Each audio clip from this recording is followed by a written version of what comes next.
90 AM on your radio dial and 106.1 on your FM, pal.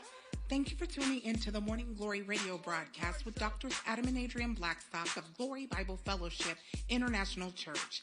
Sit back and get ready to receive a word that will transform your life. Good morning, radio family. This is Prophetess Adrian Blackstock. You're going to want to be here with us throughout this next 30 minutes. We are here. I have a special guest. We're going to be dealing with mental health and substance abuse. So join us as we come in tonight. Tomorrow night, we have interactive Bible study. We're continuing our study as it will be a breaking free journey. It has been powerful.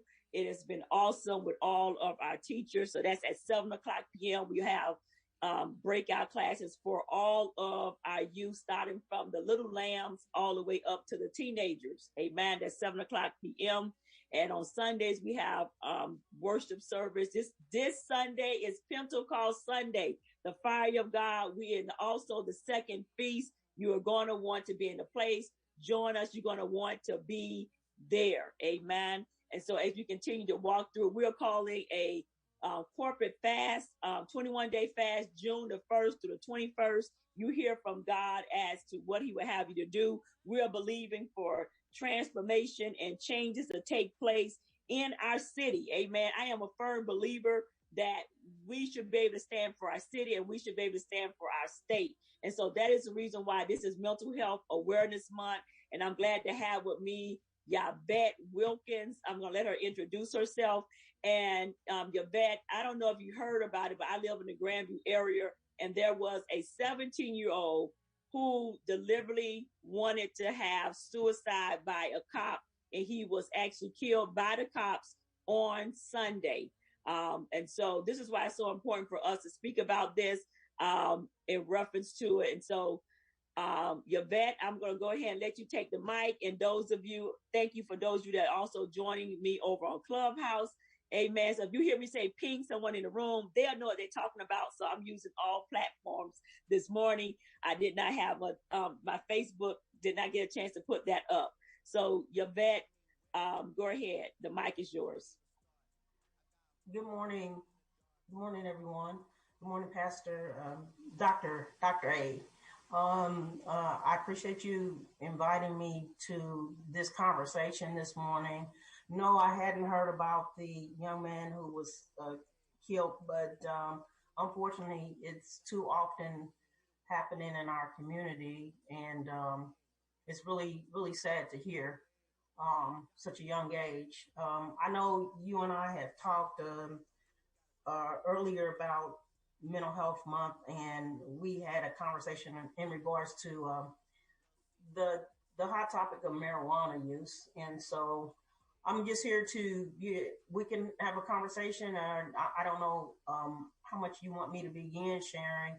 I will say that I am not a substance abuse specialist, but my master's degree is in counseling psychology. I'm a clinician, so and I do work with those that have mental disorders. So you can take it away and just we can just start this conversation, and I will give you my insight and my professional insight and my own personal opinion, and based on some experiences I've had. Okay.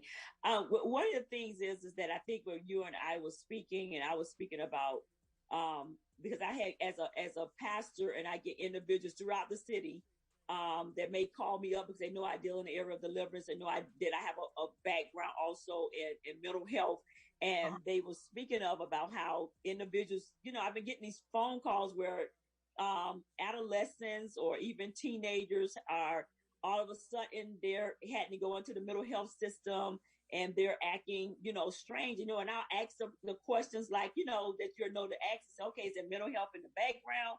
And then I'll ask the question where, do you think they was using something? And then I will hear, oh yeah, marijuana. And I have been hearing that too much. And I know you and I talked about that. And I even had a family member who had never had any issues, and he was actually had given something and it was late. So could you talk about that and you seeing that showing up, or what have you? How can we, maybe help us, help family members as well? Well, in terms of a mental health diagnosis, there you can have a mental health uh, or a mental illness rather, and you're not aware of it. Sometimes those signs and symptoms don't show up until uh, they can show up in adolescence, but they also can show up in your teens or early 20s. So that is a separate issue from um, would smoking marijuana cause you to develop a mental health or a mental disorder? Well, that's kind of a complicated answer because we are all individually we're chemically made up differently, and And how wired differently. yeah, and wired differently, and how a substance or something that we ingest impacts us is based on that, as well as it is what are you using, where are you getting it from, how often you're using. I will say that there are some people who report who have a mental disorder that mental marijuana has helped them with anxiety and different symptoms that they have due to their diagnoses and or their mental disorder.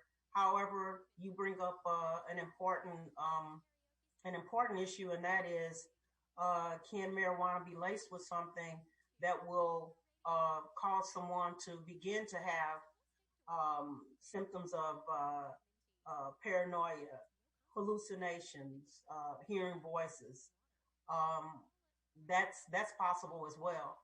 Um, but also, a person can not really know that they have a predisposition for a mental illness, and it comes out later on in life. It can be genetic because one of the reasons that when a psychologist or a psychiatrist will do a psych evaluation, they ask about the background. Mm-hmm. Has there been anyone in your family who has been diagnosed with a mental disorder?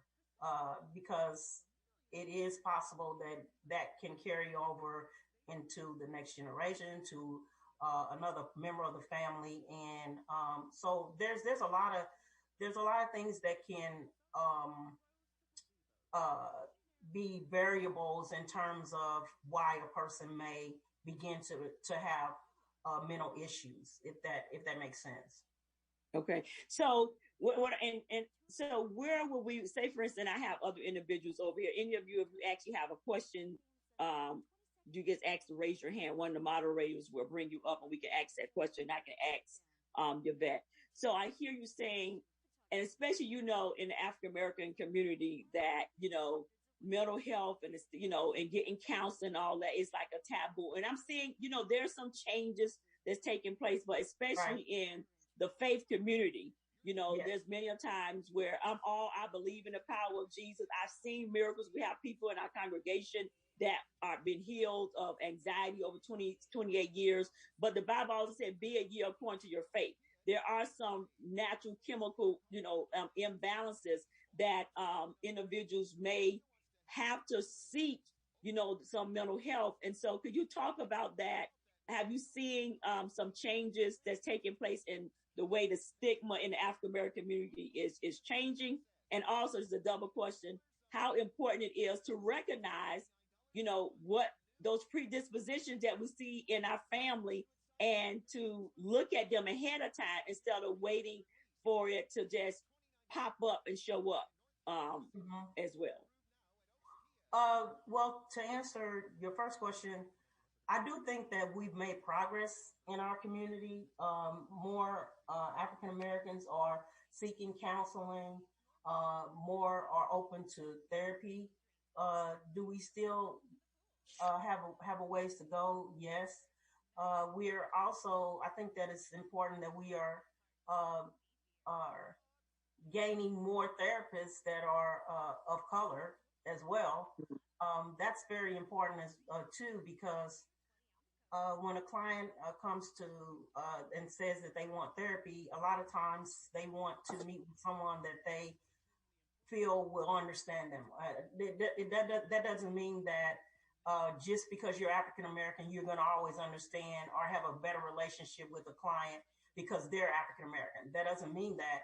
But a lot of times, it's just no different than a woman may prefer to have a female therapist. So, I guess what I'm really saying and getting to is that I'm glad that we're having more options. We should have women of color. We should have men of color. We should have male, female, the gamut of people who are providing those services. Um, as far as I think, as soon as you know that something may not be right, and with lack of a better explanation, um, as I stated, sometimes symptoms won't show up until mid-teens or early 20s. And I think that it's important to not dismiss it, particularly if it is disrupting your life. Mm. Quality of life is what helps us determine when we need to seek help. Ooh, that's so good. Say that again. Say that again. That's good. Quality of life helps us to recognize when we need to seek help and support. I've kind of base that on when I say that, I'm saying that when you know that your finances, your relationships, your ability to move about in the world in a productive way, when it is being compromised, then you need to look into that. Because to me, that's really the gauge on which whether or not something is impacting your life and how is it impacting your life. And Amen. what new has come into your life, and that can be the use of a drug. It could be it could be just unhealthy relationships. But that's when we really need to seek out support, and try to find out what's going on, because it's now disrupting your life, and it may be even disrupting. Most likely, it is the people that are closest to you and that are around you. And you bring up a good point. And so, and many times you may have individuals that, whether it's substance abuse or mental health, that they don't seek out help. They just think, oh, everything is fine. So what knowledge can you give, like, for parents or family members when they see someone that, they're a little off bat? When do we need to step in? And what are the rights? What are the laws out there now? Because so many times when I'm talking with parents or what have, they say, well, I can't make them do this and I can't make them do that. So is there any changes out there? The law, the laws in terms of when you're talking about adolescent behavior and whether a parent can make them do. No, I mean, at the end of the day, when a person gets old enough to say no and be resistant, you got to figure out another way in order to reach them, for sure. I will say being punitive and authoritarian is not the best approach, but conversation about, it goes back to how are you moving about in the world? What do you want, and how is your behavior? Because usually whatever's going on, whether it could be even a physical illness that is impacting you as well, not just a mental illness, but what is impairing you and your ability to move about in the world and be productive and really be a happy individual, but having those conversations with young people, I say that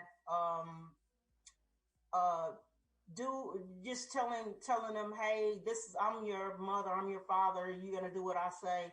That's probably not gonna be the best approach.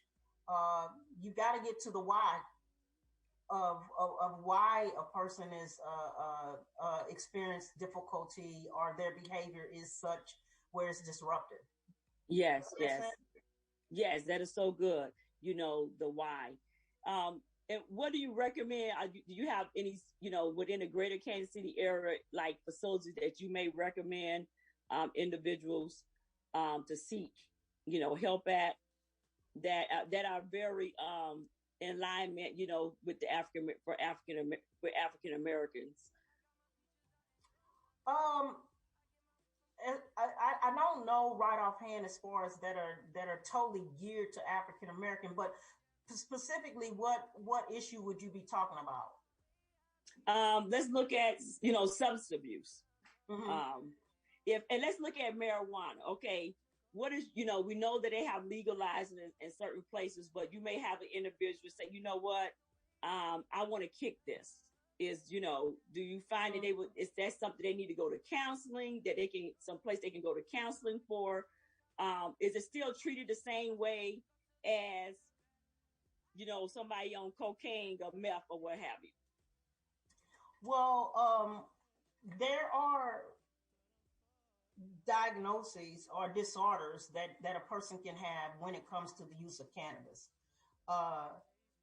Cannabis use disorder is defined as it's a continued use of cannabis in spite of serious distress or impairment it's causing. So, yeah, I didn't know you when you said disorder. Well, read that again, because we got people over here listening. I want them to make sure they get that. And remember, if you have any questions, raise your hand. We'll get to you and ask your vet those questions. Go ahead, say that again. So the Diagnostic and Statistical Manual of Mental Disorders, which now they have a fifth edition, identifies cannabis use, can identify and says that cannabis can be a disorder. The use of cannabis can be disorder. You have to meet the criteria for that, and there are very various criteria that you would meet. But the definition in it of itself is what I just read, and that is cannabis use disorder is the continued use of cannabis in spite of the serious distress or impairment it causes. The most important part of that definition is this: it is in spite of the distress and impairment that is causing. Now, some people, everyone has to identify how is the use of marijuana impacting me in my life and my well-being and the people around me. So sometimes people are in denial about that impact, and some people are not. Some people are not impacted at all by the use of it. I will say, when you talk about marijuana use and being laced, there's synthetic marijuana out. I discussed. I had a conversation with an ITCD specialist who treats both co-occurring disorders, which is mental health and substance abuse. Someone can have a mental health and a substance abuse disorder. And so dealing with a person who is dealing with both of those issues takes a little more knowledge and special attention to how to navigate that. But if it's impairing your life, if you are getting, they have the black market, if you're getting your marijuana from someone down the street or, all marijuana is not the same. Some of it's laced, and definitely it can cause some symptomatic issues to occur. And ultimately, it depends on the person. It can impair them for the rest of their life. Wow. So any questions that we have over here on Clubhouse? Any questions that you have? And so one of the things that I hear, hold up, we got someone that has a question that's coming up. Yes. Can I have your question, Beverly? Yes, good morning, Dr. A, and everyone else on the panel. I was wondering what were the you mentioned disorder, and what are the medical terminology for the disorder specifically? Do you have the accent? What is the medical disorder specifically for the marijuana disorder? You can have the DSM-5 identifies cannabis use disorder, a mild disorder, cannabis use disorder as moderate, cannabis use disorder as severe. So, okay. What can you what is considered moderate in your definition? It's considered and I'm going to give their definition. As I said, I'm not an expert at this, but yes, the definition is to be considered moderate, a person must exhibit 4 or 5 of the above symptoms, and there's symptoms that are listed.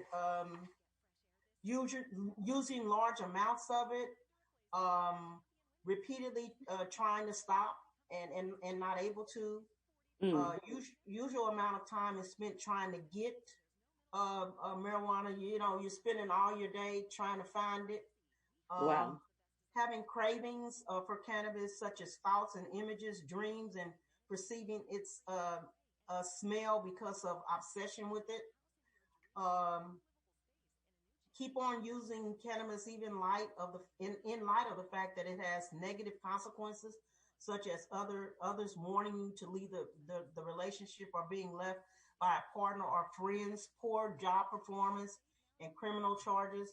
So it goes back to and here's one that talks about, when we talk about young people, using cannabis is more important than other areas of life, such as your job, your school, your hygiene, responsibilities to your family and friends. Using cannabis and taking dangerous risks, such as driving a car. So these are some of the criteria that meets those mild, moderate, or severe diagnoses. I mean, you just said moderate. I don't even want to hear what is talked about where it says, severe. And so we want to educate that if you find yourself, because some people may have, there have been some children that somebody just gave it to them and they just tried it. But like you said, there might have been some predisposition, there might be some other things, and they couldn't just stop. And so we want you to know that you can seek out help. I think I have another question. The mic is yours. Yes, good morning. Good morning. My question is, why do people consider marijuana as that it's not a drug for real? Because in my family, almost 80% of them smoke marijuana. And also, it's like they got to have it every day. And just like how you saying the symptoms, you know what I'm saying? Some of them just smoke all day. They got to have it. Some of them searching for it. That's like they fiend for it. And I know when I used to smoke marijuana, my BC days, it was just this one particular time to where I quit because I smoked it and I got paranoid. And it felt like I started hearing voices and everything. And ever since that day, I was done with it. And it goes back to what you said, value your life. So I value my life. I wasn't finna go that route and all these voices. But my question is, why do they feel like they need it and everything? And also, does it pass down from generation to generation? Amen. So you can have a predisposition for addiction, period. So, some people, they don't know that they have a predisposition to deal with alcoholism. They don't know it until they start drinking and they realize they can't stop. It's impairing their life. It's disruptive. So can it be hereditary? Yes, which is one of the reasons why they do if you go into for a psych eval, they ask about family history and if there are any mental health mental disorders rather in your family background. But as far as there's a stigmatism around the use of the word drug anyway, right? I mean, mm-hmm. People in general, if you say drug, then there's a negative connotation to me around it. You know, people don't like to say I take drugs, period. You know, even if they're prescription. So, and I think that you asked why is there such a resistance to say that marijuana is a drug? I think that's because there's a negative. You know, there's not a lot of positive response to the use of marijuana. And like I said, I will say that I have there are clients that use it for the purpose of helping with their for medicinal purposes. Yes, right. And everyone is not addicted. You know, the instances or the criteria that I read, that has to you have to meet that criteria for you to be considered someone that has a cannabis disorder. So, oh wow, our time is running away. They said we got 30 seconds. Let me see if I can get this last question from the caller. Go ahead quickly. We got 30 seconds. Go ahead. Yeah, Kiva, who asked that question? Yes, we only got 30 seconds, so you listen to the Morning Glory radio broadcast. In the hospital, they check for how much THC is in the cannabis when they're, doing a tox screen. Okay, so well, we're running out of time. We're going to have to get you back. I'm going to